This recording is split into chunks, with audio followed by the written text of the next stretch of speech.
Muy buenas tardes, soy la doctora Verónica Hernández, médico pediatra del Hospital Luis Sánchez de Salud. Agradezco al comité organizador y en esta oportunidad voy a hablar sobre traumatismo asociado al parto. Según la National Vital Statistics, es la alteración de la función o estructura corporal del recién nacido debido a influencias adversas que se producen durante el parto.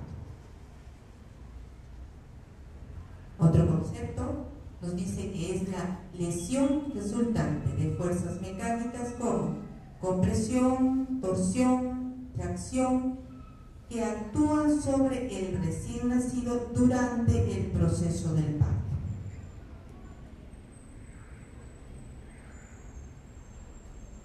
Bueno, hablando de incidencia, se dice que la frecuencia de estos traumatismos es difícil de precisar, porque la mayoría son leves y no tienen significancia patológica. Así es, muchas veces los traumatismos asociados al parto no son registrados en las historias clínicas o colocados con su código del CIE-10, porque son traumatismos leves y por lo tanto pasan desapercibidos. Se dice que del 5 al 10% de los partos provocan algún tipo de efecto desfavorable en el niño, y que la tasa de mortalidad por traumatismo obstétrico es de 2,8 por cada 1000 recién nacidos vivos y varía con el tipo de lesión. Realmente los pediatras, los neonatólogos y los médicos en general desearíamos siempre recibir un bebé con su tono completo, rosado, buen llanto, que al examen físico lo encontremos totalmente normal, pero ya vemos que de un 5 a 10% de los partos van a tener algún tipo de efecto desfavorable en el recién nacido. Existen factores de riesgo que debemos tener en cuenta para que nosotros podamos predisponer a que de repente ese bebé que va a nacer pueda tener algún tipo de lesión por trauma obstétrico.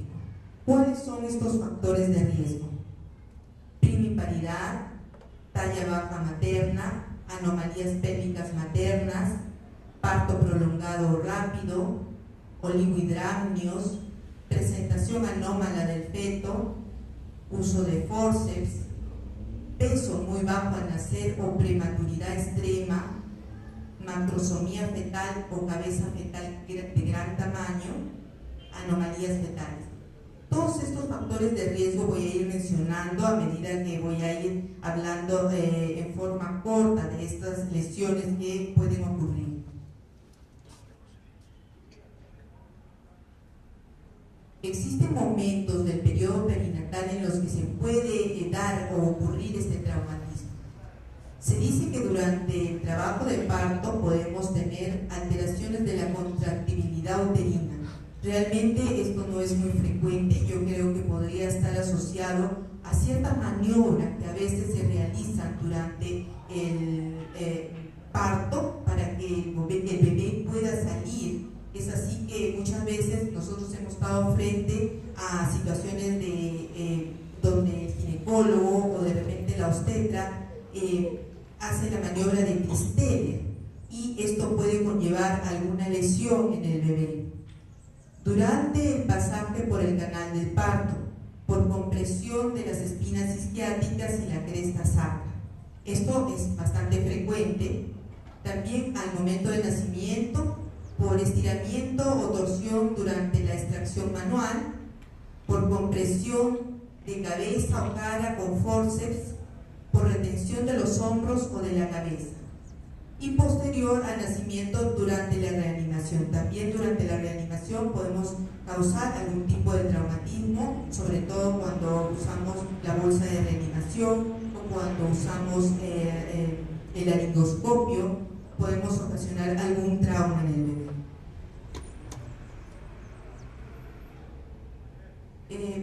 Vamos a mencionar primero las lesiones leves asociadas al parto. Aquí tenemos, por ejemplo, lesiones como la máscara equimótica, la deformación plástica de la cabeza, deformación plástica de las extremidades y la hemorragia subconjuntival. Vamos a hablar un poquito de cada una. Bueno, en lo que respecta a la máscara equimótica, ¿qué características tiene?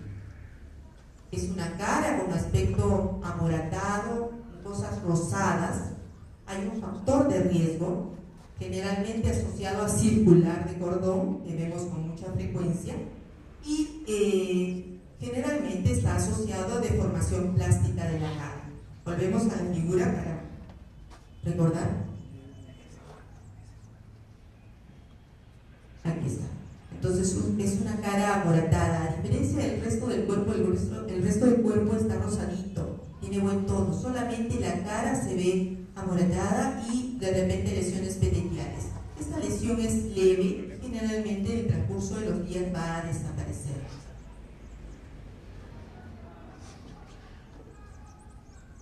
Luego tenemos la deformación plástica de la cabeza. ¿Qué características tiene? Es una cabeza alargada, con aumento de volumen asimétrico, puede haber cabalgamiento óseo. ¿Qué factor de riesgo? De un parto prolongado, distosia de presentación encefálico y puede estar asociado a equimosis. Aquí lo vemos, ¿no?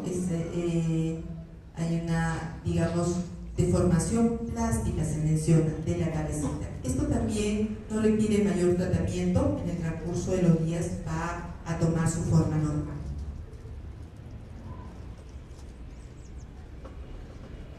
Así como hay una deformación plástica de la cabeza, también puede haber una deformación plástica de la cara con edema, asimetría y deformación. ¿Qué factor de riesgo está asociado? Distosia de presentación u oligohidramios. Y está asociado a tortícolis, lesiones del plexo braquial.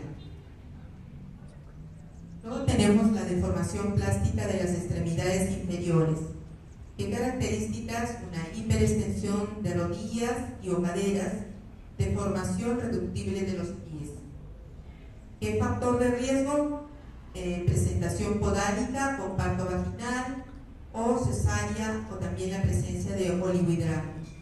Y está asociado a displasia de caderas.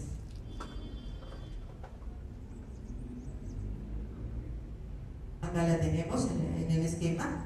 Generalmente estos niñitos nacen con de repente el piecito lateralizado, pero que igual que las otras alteraciones no requiere mayor tratamiento. A lo sumo quizás fisioterapia para en forma, digamos, más rápida recuperar su posición normal.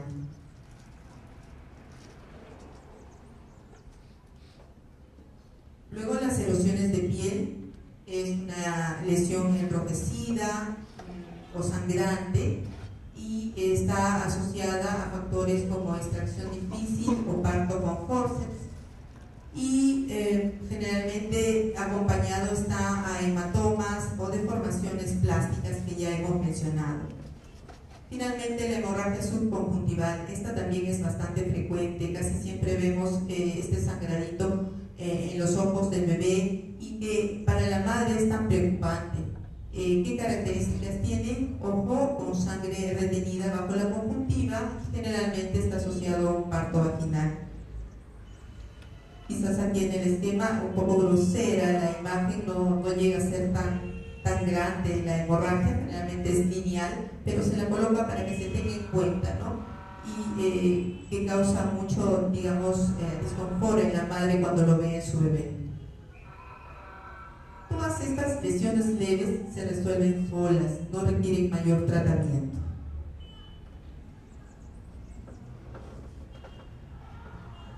Ahora vamos a hablar de traumatismos asociados al parto, digamos, de mayor complejidad, severidad. Por ejemplo, aquí en los esquemas tenemos al caput sucedáneo, al cefalohematoma, fracturas, de los cuales vamos a hablar uno por uno. Con respecto al caput sucedáneo, se caracteriza porque hay un edema serosanguíneo a nivel subcutáneo extraperióstico. Lo vean acá, es un edema. Nosotros si a la digitopresión vamos a encontrar la fobia y es extraperióstico, por lo tanto puede ser difuso, como se manifiesta acá en la imagen radiológica, ¿no?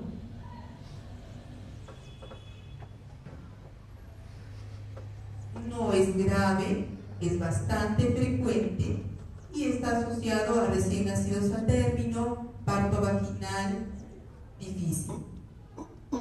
Luego tenemos el cefalohematoma, cuya característica es una hemorragia subperióstica por ruptura de vasos a nivel del cráneo del periósteo.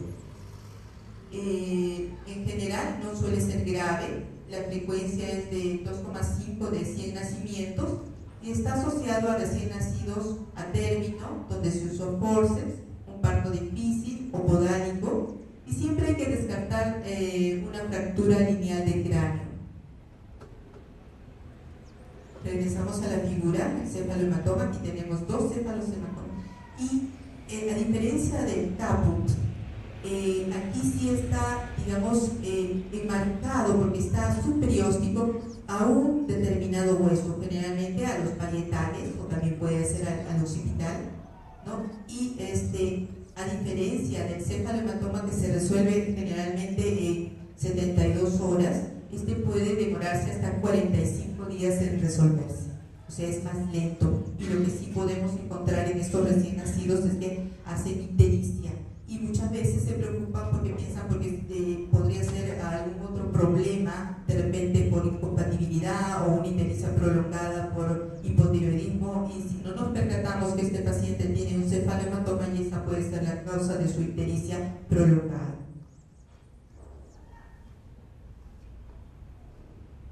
Luego tenemos el hematoma subgaleal. Este sí es una lesión bastante delicada. Se encuentra entre el periósteo externo de los huesos de la calota y la galea aponeurótica. Es un espacio virtual donde hay vasos sanguíneos que cuando se rompen pueden incluso tener una colección de sangre muy importante que puede llevar al recién nacido a un hipovolémico, ¿no? La mortalidad dice que es del 14 al 22%.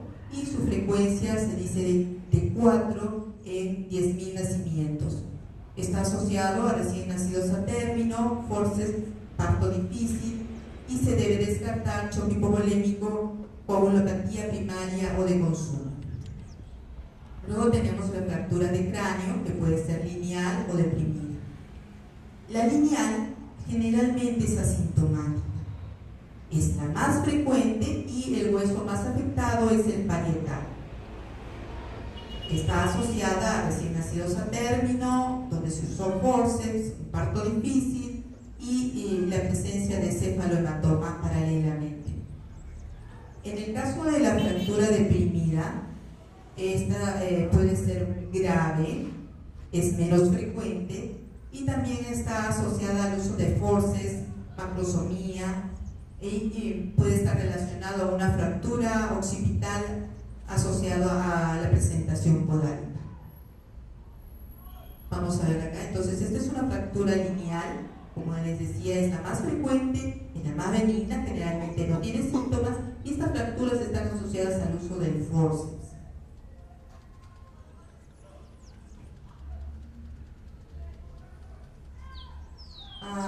Luego tenemos la dislocación del tabique nasal. Aquí vamos a encontrar características como edema, dislocación del cartílago. Generalmente, si no se trata, puede ser grave o dejar secuelas, más que todo dejar secuelas. La frecuencia es poco frecuente y generalmente está asociada al uso del forceps, que podemos encontrar en el paciente estridor y dificultad para respirar.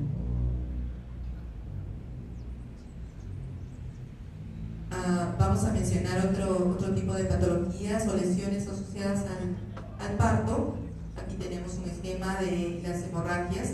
Vemos hemorragias parenquimales, ventriculares y también la tortícolis congénita.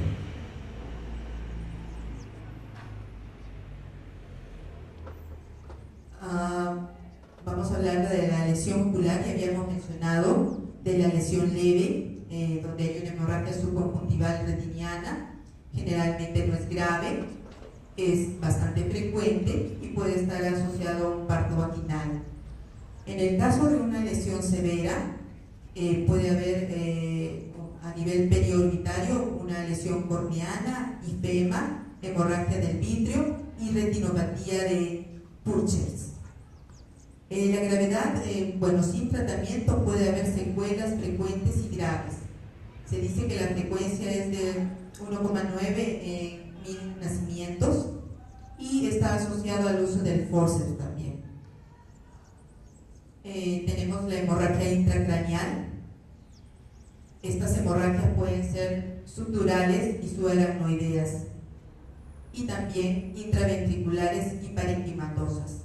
Las dos primeras, la subdural y subaracnoidea, generalmente de los recién nacidos a término, y las intraventriculares y parenquimatosas de los pretérmino. En cuanto a las subdurales y subaracnoideas, la gravedad puede ser grave, fatal y dejar secuelas neurológicas. Su frecuencia es de 5 a 6 por cada 10.000 nacimientos. Generalmente está asociada a recién nacidos a término, como había mencionado, nacido por cesárea o por forceps. Se debe sospechar en recién nacidos con apnea, convulsiones, sinología neurológica difusa.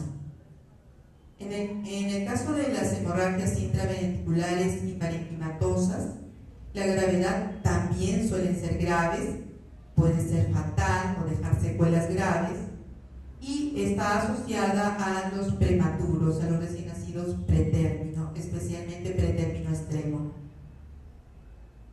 La tortícolis congénita. En el caso de la tortícolis congénita, las características es de una cabeza rotada hacia la lesión, que no se logra reducir fácilmente. Si queremos reducirla, el bebé va a llorar por dolor. No suele ser grave y su frecuencia es de 0,4% de todos los nacimientos, asociado a presentación podálica y el uso de forceps. Hay que descartar en estos casos displasia de cadera.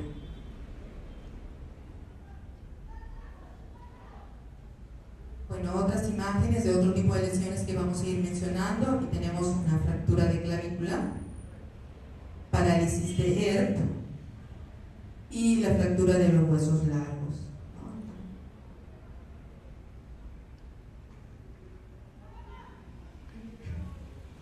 La fractura de clavícula tiene como características la crepitación o el tecleo o ambos.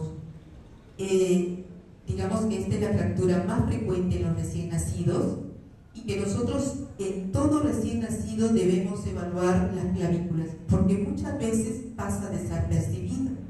Y cuando vienen a sus controles estos recién nacidos, la mami muy preocupada pregunta y dice: tiene una tumoración cerca del hombro, y nosotros evaluamos y encontramos esa tumoración, pero nos damos cuenta que depende del hueso de la clavícula y consideramos entonces que se ha debido a una fractura y que en ese momento ya está hecho el callo óseo.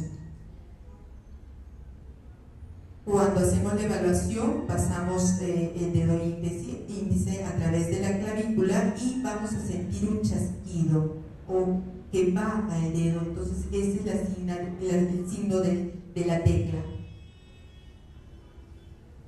Su frecuencia se dice que es de 0,3 a 2,9 por 100 nacimientos. Es la fractura ósea más frecuente y está asociada a recién nacidos a término, parto vaginal, macrosomía, distocia de hombros, forceps, y hay que descartar lesión del plexo braquial. Ahora, en cuanto a lo que es la lesión del plexo braquial, generalmente en estos niños con lesión del plexo braquial vamos a encontrar un moro asimétrico, la motilidad del brazo homolateral está disminuida, y hay tres tipos de lesión del plexo braquial. Tenemos la parálisis de Ehrb, la parálisis de Kuhnke y la lesión del plexo completo. De las tres, la más frecuente es la parálisis de ERT. Generalmente no es grave, su frecuencia es de 0,1 a 0,2% de nacimientos. El 90% de los casos corresponde a parálisis de ERT, que es la más frecuente. Está asociada a macrosomía, a distocia de hombros, a otras distocias, al uso de forceps. Hay que descartar siempre la fractura de clavícula asociada a esta lesión del plexo braquial.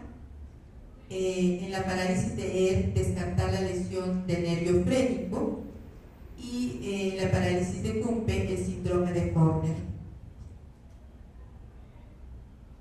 Aquí tenemos, digamos, una foto de un niñito con una parálisis de ERT, ¿no?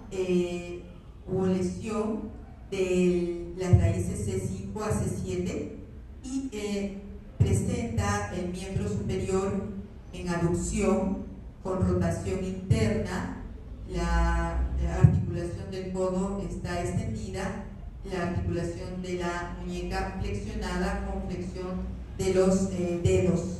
Se dice que es la posición del mozo en espera de su propina, ¿no? Esa es la parálisis de ERT, es la más frecuente de las parálisis, y generalmente el 90% de los pacientes con fisioterapia recuperan su motilidad completa.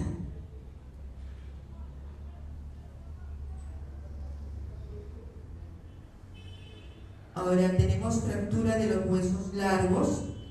En estos casos vamos a encontrar motilidad disminuida, aumento de volumen, dolor y crepitación a la palpación, o ya la presencia del callo óseo cuando se ha soldado.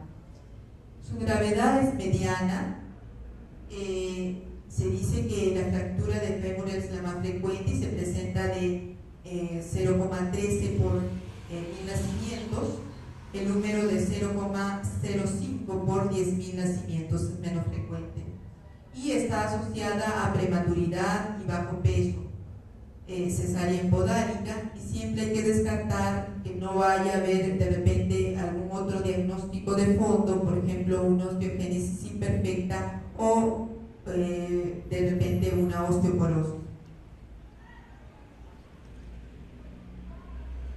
Acá tenemos una radiografía donde evidenciamos la fractura de los huesos de los miembros inferiores, el hueso del fémur.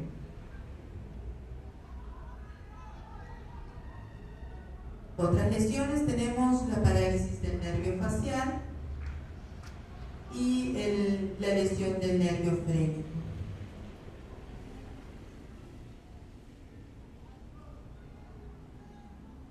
Continuamos. La lesión de la médula espinal. ¿Qué características tiene la lesión de la médula espinal? Ausencia o disminución del esfuerzo respiratorio, ausencia o disminución de movimientos espontáneos, ausencia de reflejos tendinosos profundos y respuesta al dolor bajo el nivel de la lesión, distensión vesical, y puede haber hipotonía anal. Esta lesión es grave. La mortalidad en el 50% de los pacientes llega a morir, y si siguen vivos los pacientes, en todo caso con secuelas graves como paraplegia y dependencia de ventilador mecánico. Su frecuencia es de 0,14 por 10.000 nacimientos. Está asociado al uso de forceps durante el parto encefálico, parto vaginal empodálico con hiperextensión o retención de la cabeza, o en caso de encefalopatía isquémica con asfixia. La parálisis del nervio facial también es otro tipo de lesión. Está asociado a llanto con asimetría facial, con desviación de la comisura bucal, incapacidad de cerrar el ojo afectado y arrugar la frente. Generalmente no es grave. El 90% también tienen recuperación completa. Su frecuencia es de 0,7% de los nacimientos, y está asociado a parto o prolongado o al uso de forceps. Aquí tenemos la foto del bebé con una parálisis facial. Aquí vemos la comisura, todo se va hacia el lado donde no está afectado. El bebé no puede cerrar el ojito, ¿no?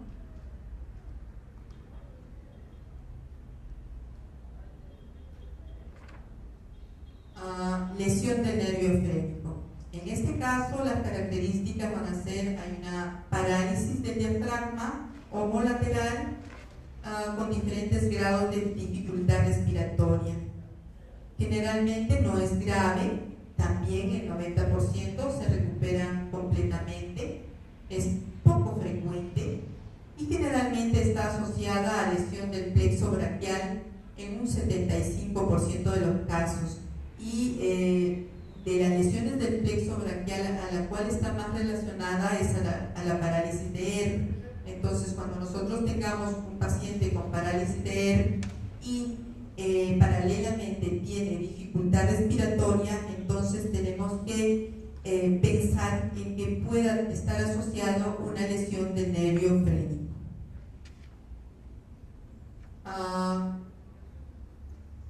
Lesiones intraabdominales, tenemos